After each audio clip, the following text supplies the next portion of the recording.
అయితే బీసీలందరూ కూడా ఇప్పుడున్న పార్టీలని అపార్థం చేసుకుంటారేమో అనిపిస్తుంది నాకు.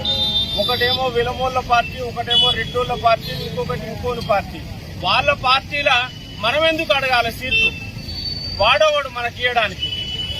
మనం ఎప్పటికైనా ఇయ్యాల కాకుంటే రేపు 119కి 119 సీట్లు బీసీలమే పోటీ చేద్దాం.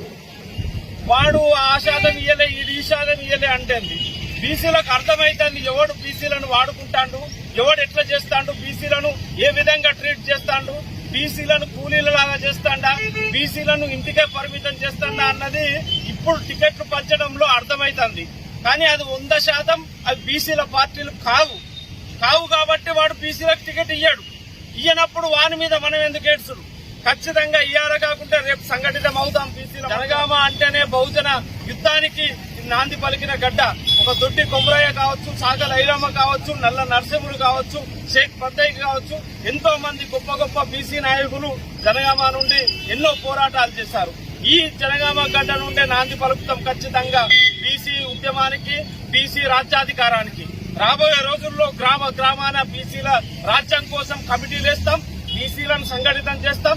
రాబోయేది బీసీ రాజ్యం అని చెప్పేసి ఇప్పుడున్న విలమ పార్టీలకు, రెడ్ల పార్టీలకు సంకేతం ఇద్దాం. ఇయ్యలేదు మీరు టికెట్లు, రేపు మీరు అడుక్కోవాలి మా దగ్గరకు వచ్చి.